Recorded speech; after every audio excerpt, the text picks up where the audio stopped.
This is Natasha, and today we're going to be talking about the supine position and why it may not be good for you or the baby and why we're still using it. But before we get started, I just want to give a quick disclaimer. I am not a medical professional. I am just a certified personal fitness trainer and nutrition specialist, and I'm just here to share the study with you and my opinions. So I was watching this video, which scared me out of having kids for life. Maybe. So after watching this video, I decided to do a little more research into birth and all that kind of stuff, and then I came across this one study called "Why Do Women Assume a Supine Position When Giving Birth? The Perceptions and Experiences of Postnatal Mothers and Nurse Midwives in Tanzania." And I know none of you might be thinking, it's in Tanzania. That doesn't apply to me. Well, we're all women, so it applies to all of us. Except for if you're a dude watching this, then welcome to the land of vaginas. I know, that was dumb, but whatever. It don't matter what race you are, what gender, I don't care. You can watch the video if you want. So these are the methods they use to do the study. And I'm gonna let my dude Steve here talk to you while I drink my coffee. We used a descriptive qualitative design.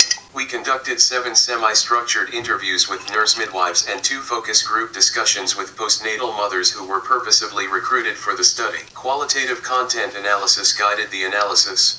So it doesn't really seem like a big study, like a meta-analysis, but if you do find a meta-analysis on the effects of different birthing positions, please link it below and I will definitely check it out. The only other thing I found so far while researching this different birth positions and the effects was a meta-analysis on labor times with different birthing positions, which I'll get back to in a minute. So I'm going to let Microsoft Steve here explain about the supine position and why it isn't all that great.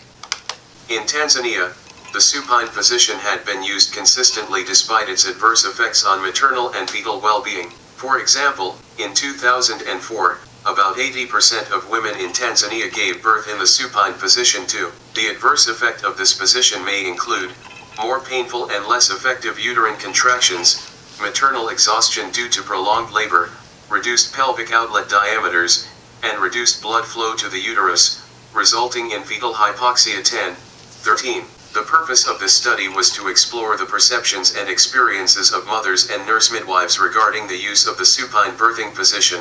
More specifically, this article looks at why the supine position is used more frequently during childbirth than other positions, even though the evidence discourages it. The findings shall inform policymakers and ensure that healthcare providers provide evidence-based care during childbirth. So yeah, apparently the supine position isn't all that great or the best position to have your baby in. So why are we still using it? Here's what they found through the interviews. Women adopted the supine position as instructed by the midwives. The supine position is one in which the woman lies on her back with her knees flexed and legs apart, with her feet either supported or not.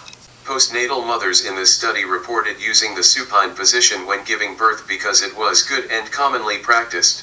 I am used to lying on my back, supine position, that's what many women are used to. For me to lie on the back, it is good because it is not causing any difficulties.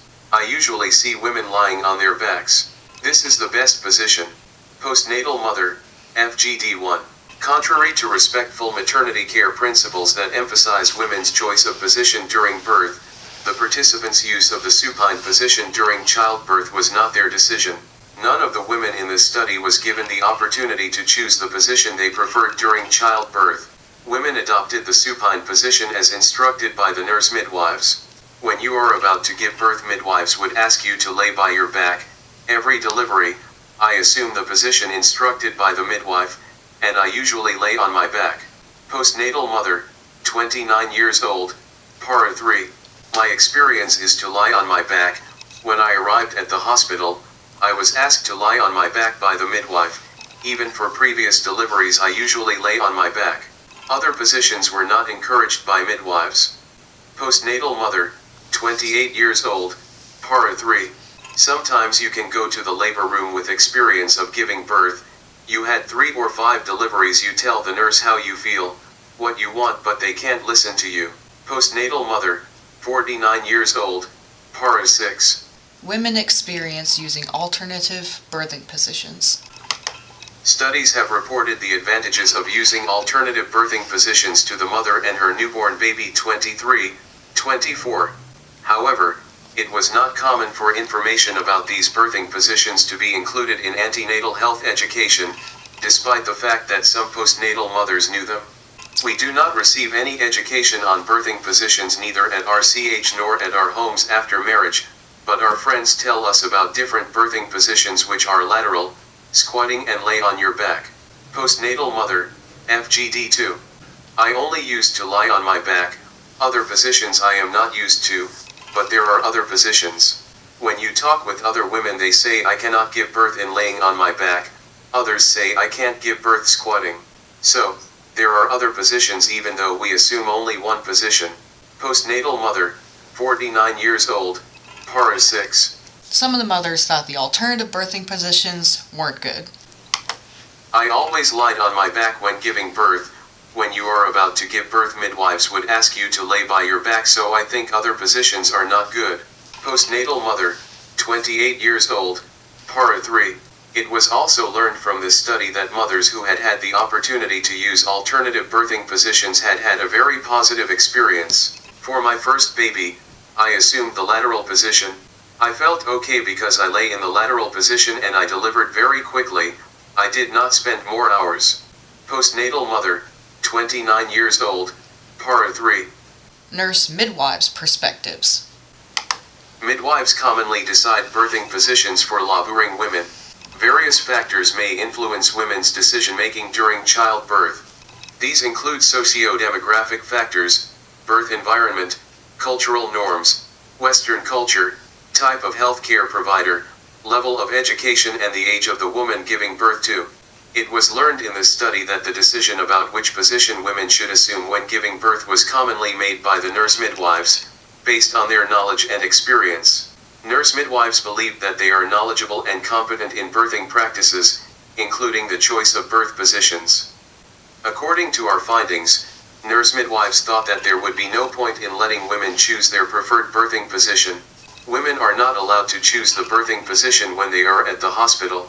If the woman chooses a position and at last she ends up with the problem, the midwife will be responsible. Why should the midwife allow the woman to choose the position? It is wrong and not the right decision. NM worked in the labor ward for 5 years. It is difficult to allow her, woman, to use her preferred position because the midwife is the one who knows the best birthing position. NM worked in the labor ward for 1 year. Mothers are not allowed to choose the birthing position they want. I do not know how to say it. Pause. Maybe it is the midwife knowledge or custom of using the supine position. NM worked in the labor ward for 7 years. A woman can choose to be in a lateral position. We can allow her in the first stage, but in the second stage, we ask her to be in the lithotomy, supine, position. We do this in order to help her deliver properly. NM worked in the labor ward for 4 years. It was further learned that nurse midwives did not assist or advise women to use alternative birthing positions because they themselves did not know these birthing positions. I cannot say anything on other birthing positions because I have never used them and they are very new to me. However, if there are other positions, then midwives must be taught to help those mothers who will choose other positions. NM worked in the labor ward for 3 years. I only know the supine position whereby the woman lies on her back with flexed legs and it is the only birthing position taught in schools. NM worked in the labor ward for 5 years. Supine is the best known birthing position. In addition to believing that the supine position is the safest position for delivery, nurse midwives in this study also thought that it allowed the midwife the ability to assist the woman during delivery most efficiently. Supine position is best. It gives midwife freedom when assisting the woman. It aids the midwife to do the proper observation, for example, to evaluate whether episiotomy is needed or not. You can also identify any abnormalities and make a quick decision in order to assist the mother and her baby. All these cannot be done in other positions. NM worked in the labor ward for 15 years. The supine position is best and safe. Even if she has her preferred position, we convince her to change her mind and use supine. NM worked in the labor ward for 1 year. I usually assist women in the supine position. We never conduct delivery in any other positions. The supine position gives support to the midwife while conducting the delivery. NM worked in the labor ward for 5 years. Despite the fact that the supine position was perceived as the best position to assist women during delivery, nurse midwives also highlighted the disadvantages associated with the supine position. It can cause problems for the woman, compression of the nerve, which is sensitive and is responsible for the transportation of oxygen and blood. If compressed, can lead to supine hypotension. If she gets this condition, you can lose her and her baby. NM worked in the labor ward for 17 years. If there is a delay in second stage, supine position can result in cord prolapse, fetal distress, severe pain to the woman, maternal distress, and a woman may end up with cesarean section. NM worked in the labor ward for 5 years. So here's the conclusion. The experience of women in Tanzania around the use of the supine position during childbirth seems to be a direct result of the knowledge and professional experience of their midwives. The women were commonly asked by midwives to assume the supine position despite having had experiences of using other birthing positions in their previous delivery. Midwives preferred the supine position because they thought it was the safest position because it facilitated the monitoring of the woman and her unborn baby during labor and delivery. Women had to assume the supine position as instructed by the nurse midwives because they trusted them as the experts and skilled professionals who knew what was best for the mother and baby. Moving forward, midwives need to integrate the principles of respectful maternity care during birth so that women are provided with the opportunity to choose a position that they think is suitable for them. Future research needs to examine the factors that would enable women to have choices regarding their birth experience and to take control of their birth process. So this is why we're still using the supine position, because it's the best known birthing position. It's what the midwives are taught in their schooling. It's easier for them to help us birth properly, and the fear of if something goes wrong, if they let you use a different position, the midwife will be responsible.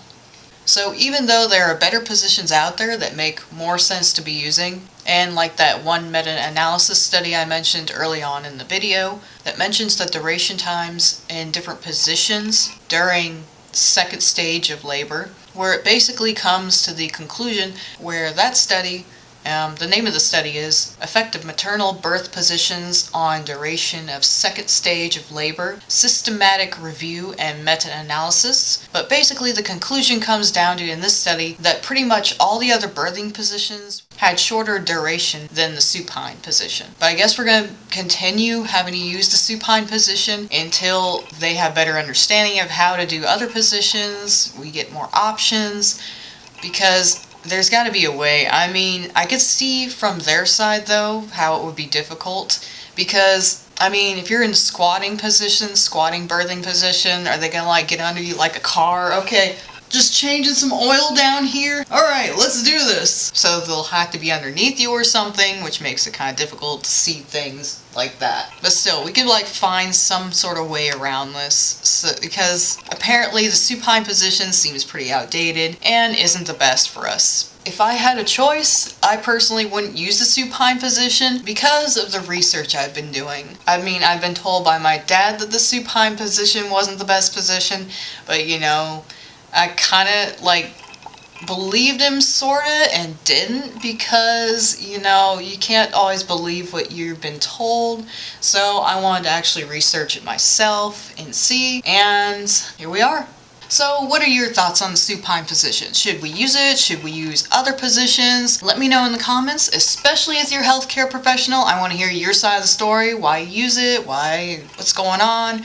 Let us know in the comments so we can figure out what's going on, or that we know what's going on, and if there's any way to improve on this. So I advise you to actually go check out this study for yourself. I'll put the link below in the description. I'll also put the other study with the birth durations below in the description, so you can check them both out. And if you find any more studies on different birthing positions, like a meta-analysis, please put the link below so I can check it out. I am open to new information, and I love to research some things so I can make new videos and share what I've learned and what I found. If you found this video helpful, like and subscribe, and share it to somebody else who you think may find it helpful.